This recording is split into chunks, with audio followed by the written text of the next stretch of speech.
Welcome to All Clear Firefighter Wellness, where we seek ways to improve ourselves and those around us and light our fire within. All clear, where the truth cuts through. This is the All Clear podcast. I'm Travis, and of course, I think you know these guys from the Standard. Y'all make my every Friday morning commute to work much better. So, well, hopefully we bring you some laughs. So It's something to this think is the about. one listener we have. Perfect. well, just for the record, I'm not a fanboy. Just so you don't have any of those. So I promise. No, we definitely don't. Well, I've had Craig before on our show, and he is super awesome. But one of the things I wanted to talk about today that I was hoping y'all could give us some insight on is fire department culture. I'm sure y'all have quite a few opinions about that. I've heard many over the years. So before we do that, why don't you tell us a little bit about who y'all are and what you're doing for my listeners that may not know? You get to go first, Craig. You're up first, yeah. So we started podcasting 6 years ago, more than Around that. 2018 maybe. Yeah. And we were a part of a different company that we kind of split away from, and Tom and I started doing our own thing. And the whole point of our show is that we're trying to make that morning commute into work, that 30-ish minutes, an opportunity to have just like some firehouse table chat. We kind of go over some public safety news, or if something's kind of in our minds with what's going on at our department, or people who've reached out to us that want us to chat about that thing. It's just an opportunity for us to give our perspective on, sometimes the world in general, but mostly just the fire service in general, and hopefully bring a little bit of levity to kind of that morning commute. Like that's been our goal. And we are just trying to give a voice to those people who are really invested in the job and might not feel like they have a whole lot of support at their place. We want them to know that there's a lot of them out there. I got you. A lot of isolated individuals, it sounds like. So Yeah, it feels that way. I mean, I think that's a pretty common thing that we get. We're lucky enough to be at a mid-sized department. So there's 500 or so people that you'll be able to find your own group. But if you're at a station with 12 people, 20 people, yeah, it might feel kind of isolating if you're the only one who's kind of committed to the craft. So I've been out of training for the last almost 3 years. I'm a lieutenant at our department, and it's been a fun little journey, a podcasting journey. yeah, I got you. So, I know one of the things you guys talk about is excellence. And if you've listened to our podcast, we tend to take deeper dives into a little bit more of the science behind it and conversations with doctors and things like that. So we're a little different.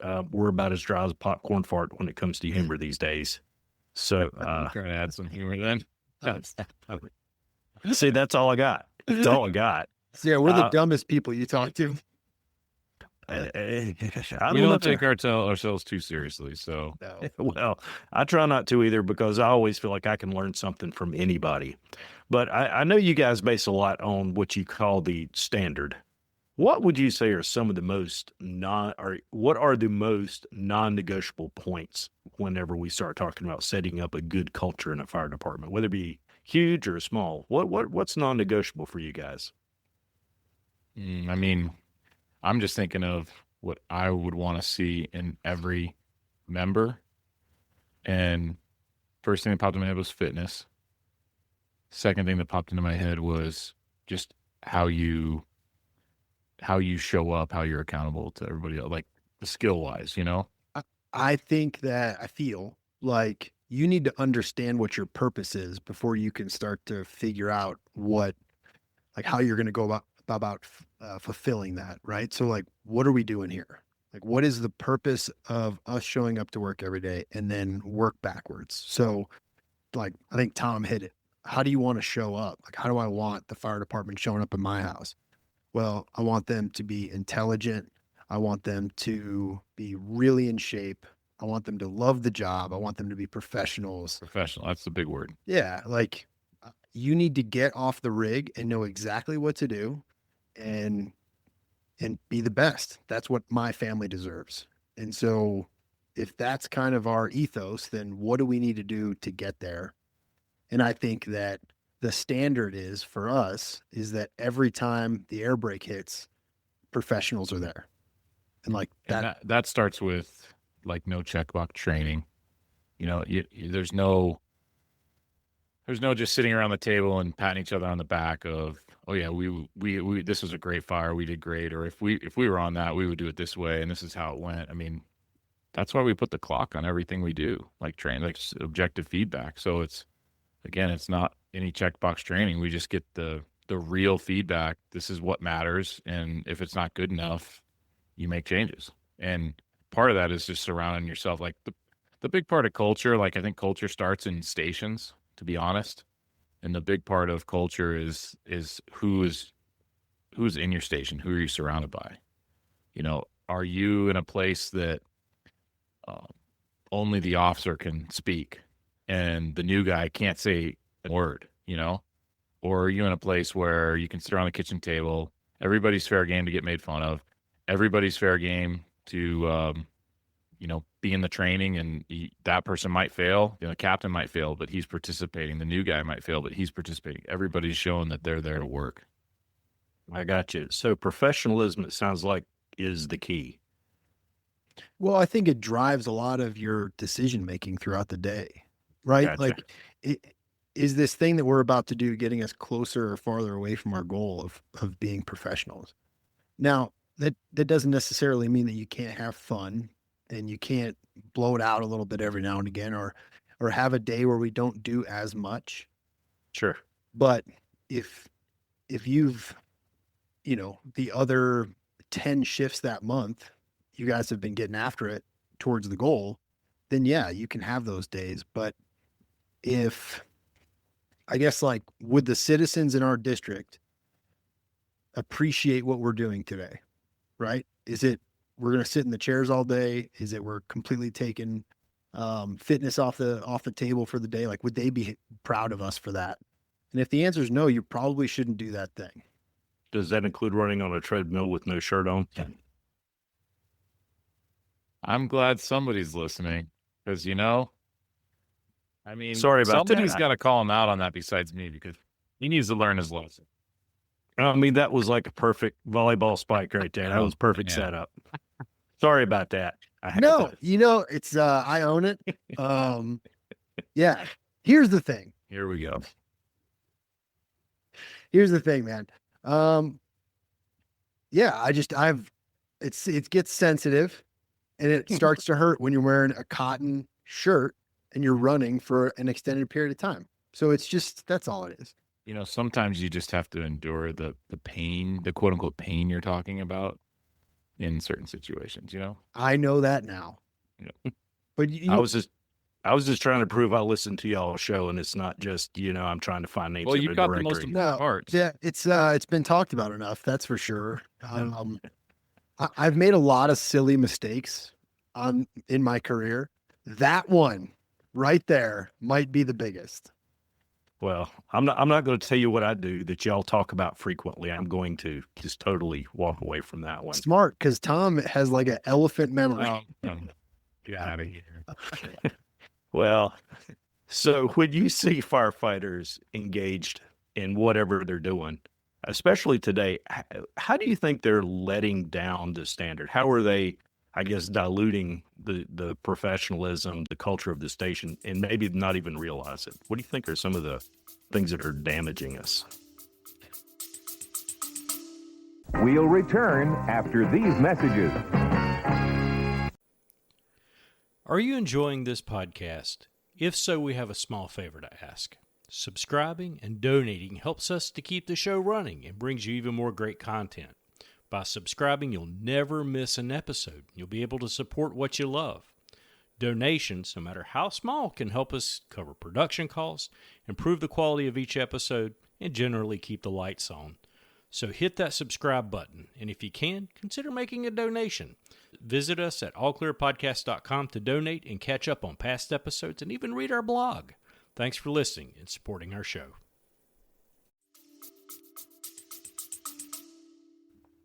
I think it's important to note that from when Tom and I first got on in the fire service, I feel like we have gotten so much better in a lot of ways. Like, there were no small conferences when I was first coming up. There was FDIC. Like, that was the only one that was around. There was no YouTube channels that you could go and find all this information. Now, some of it's BS, but there's a lot of great information out there. People really like to share it. And there's a level of professionalism that we couldn't find when we were coming up. So I think that's an awesome trajectory. I think that the minimum standard has been lowered so much just to fill seats. We can't be surprised that the majority of firefighters out there are not ready for the job. I got you. And I think that being ill-equipped is something that is so common now. One of the big issues that we talk about on our show is, the mental fitness of people today to do the job. I think a lot of people come into the job and they don't realize what they're getting into. And they're taught anything you see, oh, that's going to break you, that's going to mess you up. But at the end of the day, you have to have a certain level of pre-prepared, I guess, ability to deal with, junk and seeing the worst of everybody's day. And I think a lot of that goes back to people just, like you said, lowering the standard. People come in and want to be coddled, but at the end of the day, they need to have a certain level of fortitude when they come through the door. Yeah, I mean, there's a mental coddling, but there's a physical coddling too. I totally agree with what you're saying. I think that, part of our kitchen table style podcast is it's kind of a coping mechanism for us. That's Sure. what is somewhat missing in a lot of firehouses now, because you say the wrong thing and somebody gets offended, takes it to HR, and now, everybody feels betrayed. You can't trust anybody. There's some dark humor in our line of work, and I think it's pretty valuable to be able to sit around and laugh about that. I mean, I think that's a one thing that's missing, but the physical part too is, we just aren't. What does the public expect, right? I mean, if I ask you that, like, if you're a citizen in our town, what do you expect the firemen to do, like when they show up on a fire scene? I want an Olympic athlete with the intelligence of a rocket scientist. Yeah, I mean, and is that realistic? Maybe. We got a couple guys that aren't that way. Like, I mean, being a firefighter is not an innate quality. It's not like this guy was born to be a fireman. Like, everything can be learned, right? There's some life experience that makes you more successful probably in stressful situations, but that's what the public expects. And like, if we just focus on that, I mean, when you going back to your first question on culture, like, one thing that I think takes away from culture or lowers morale is when we focus on all the extra stuff on the side that we think like makes us look good politically, or makes us, I'm not saying they're bad, but it's like all the parades we do and the community, the events that we do, showing the community around the station when they stop by. That's good. But we have to check the first box before we even get to that. Like, we have to be, like you said, the Olympic athlete that is the rocket scientist on the fire scene, because that's when it matters. And, you've seen a couple of events, big fires in the last few years across the U.S., and comments of administrative personnel of these departments go viral because they're focused on all this other crap that when the public hears it, they're like, we don't care about that. We want the best. This is what we expect you to do when you show up. And so that's why, anytime we work together, I mean, he's got his own crew now. I'm now at the BC level, so I don't have a crew, but I have many crews. But it's just like, this is how we're going to do it. This is what we're going to train for. We're going to train for what the public expects. Sure. And I think that's critical that you train for what the public expectation is. But when you talk to these young guys and girls that are coming into the industry, what would you say are some of the things that could make them excellent, make them stand out from the rest of the crowd, make them the absolute best they can be? And humility and work ethic. I Yeah. think everybody in the fire service right now that is has been in the fire service for a decade or more, that is a good firefighter, a good person, they understand that new people have to learn. They don't expect them to come in and be where they're at, but all they want is someone who is willing to learn, so they're humble. They know that they don't know everything, and that they're willing to take like advice or training or whatever from Craig or me or who else. And it's like, this is going to be a process. In 10 years, you'll get this way if you put in your time, Yeah, I think you mentioned something that if people are getting into the fire service and they don't understand what it is. It's a trade. It's a trade like an electrician or a plumber or anything else, where you're going to come into this job and it's going to take you 10 years to feel like you know what you're doing. Truly, like it takes that long. And I don't disagree with that. yeah, and it's a craft. Like you need to treat it as such. You are going to get a down and dirty 16 to 20 week academy that's going to give you just enough information that you don't die on your first shift. Like that is what that's true critical. academy is. It's great. Yeah, we have to have it. But if you want to truly be a good fireman, like you have to treat this as the long game. This is going to take me 10 years. And I think it helps with humility when you realize that you have this much time. Well, you're not going to be so hubris to think that after 2 years, you have it together when you have this 10-year timeline in your head. And I think that the other thing is look out for the firefighters that you want to be like and follow them. Like they will get you to where you need to be. And far too often, the charismatic, charismatic, loud losers, they have big followings because it's easy. It's easy to follow them. It's easy to, nobody wants to push them because they know it's not going to go anywhere. And they just draft behind these losers their entire career. And that is a huge problem with culture. So yeah, you're going to have to do this for 10 years to get your feet under you, find the person that you want to be like, and just draft off of them. Yeah. And I think one of the things about that is when you talk about 10 years, you talk about the delayed gratification. And so when this newer generation's coming in, I mean, there's still good ones out there for sure.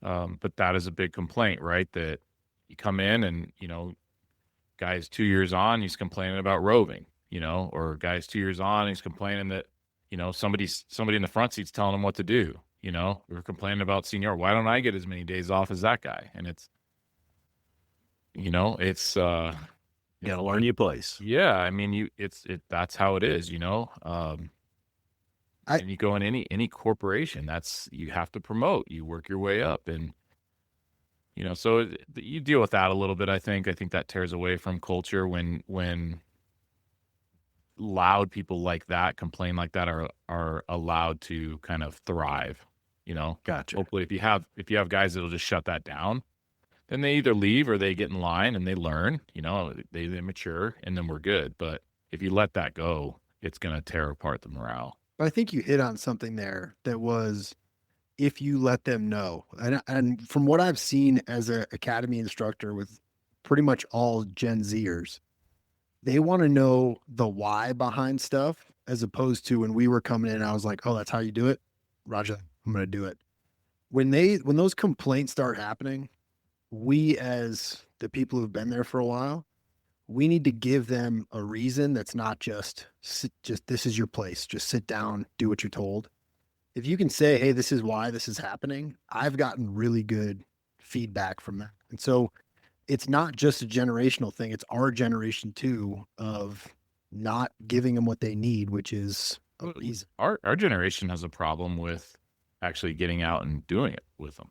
You know, it's easy to stand there and point. It's easy to say Laziness. not like this. Yep. I don't even, it is lazy when you talk about physical effort, but it's totally an unwillingness to get uncomfortable I might fail in front of all these guys that I'm supposed to be the dude. Ego. Which, yeah, they might.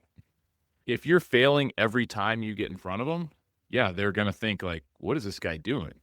But if you are dialed in, but you're pushing yourself to the max, you're challenging yourself, and then you fail, they're going to respect that. I got you. And don't be afraid to fail. Failure is the first step to success. So, I mean, go back to our little, we were doing the 35-foot ladder challenge for years with single person at when we were on a truck company.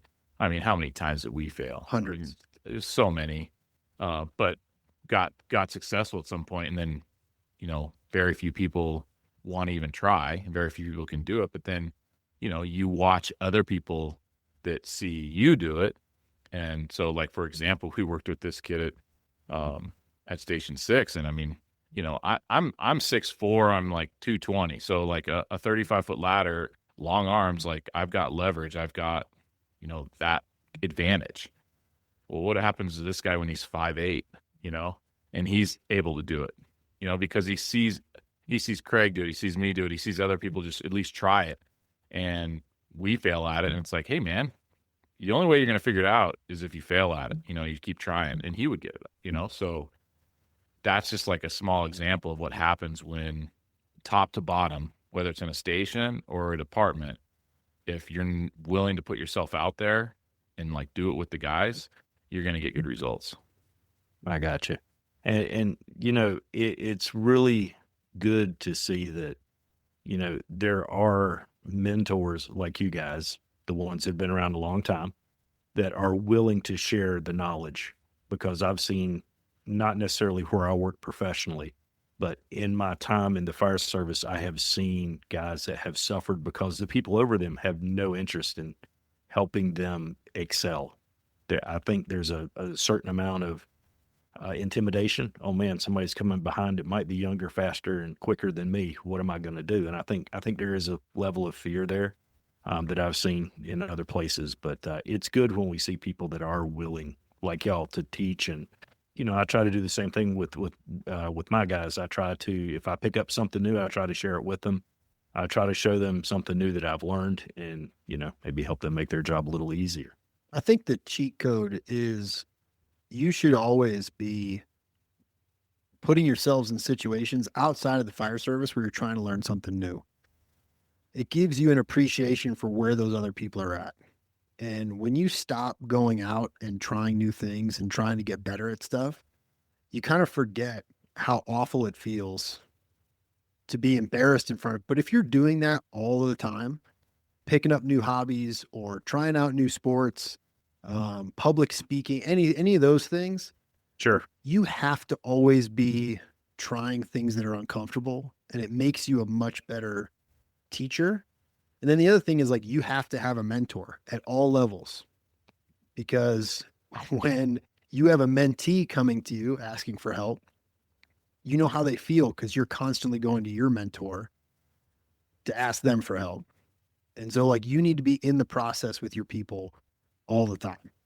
And I think people get lazy and they stop pushing, and that makes you a really terrible leader. I got you. No, that's definitely good.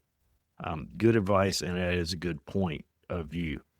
But what I know you mentioned learning skills outside of the fire service. As long as it isn't something like baseball or something like that, I think you'll be okay. But you're right on him.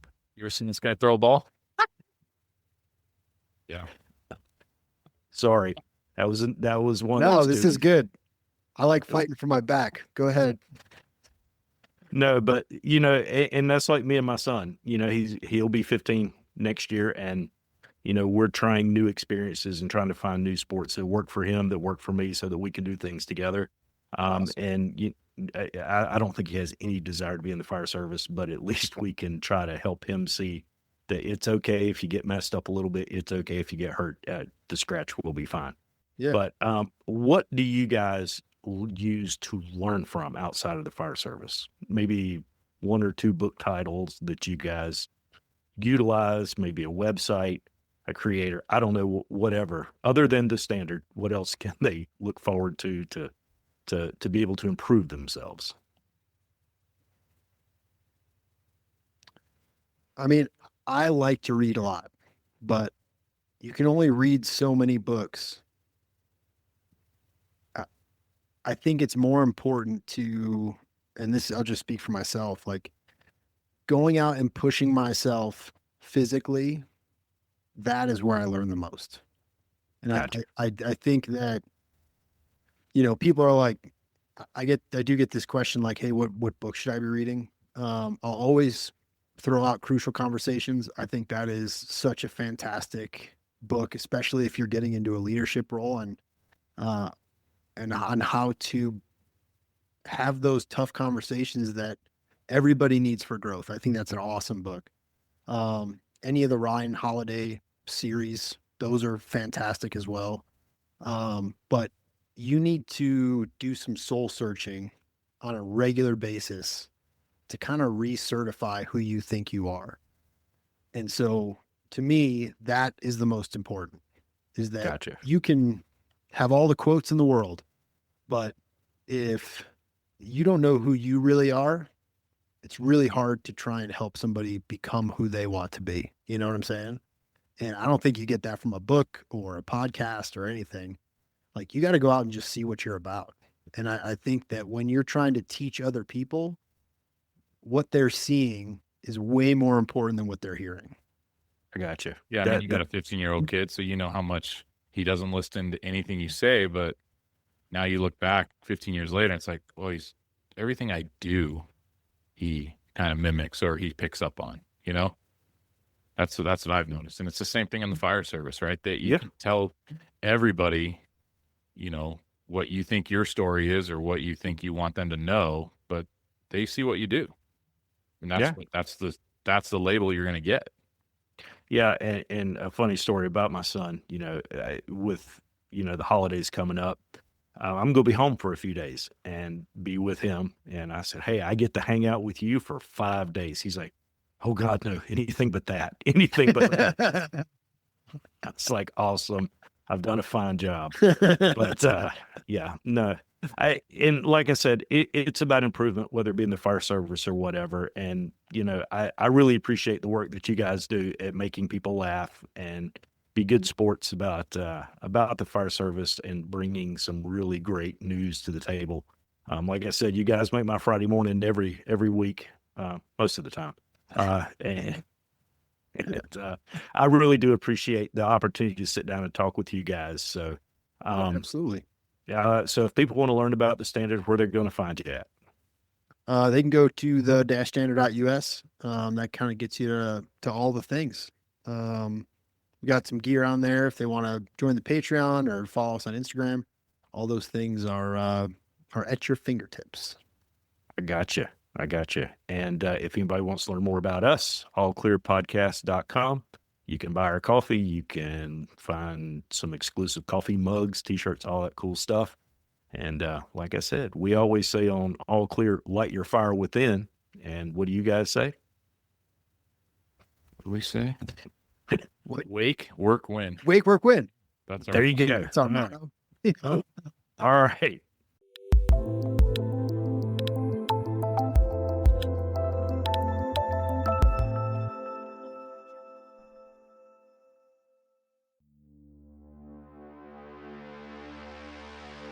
That's a wrap for this episode of All Clear Firefighter Wellness. Your host and producer, Travis McGaha, thanks you for tuning in. Remember, the views and opinions shared by our guests may not always reflect those of the host or the team, but we're all here to spark important conversations for firefighter health and wellness. All Clear is proudly supported by the North Carolina Firefighter Cancer and Wellness Alliance. If If you enjoyed the show, share it with your crew or someone who needs to hear it. Head over to allclearpodcast.com to leave us a message, catch up on past episodes, or treat yourself to our signature All Clear Blend coffee, your new morning hero in a cup.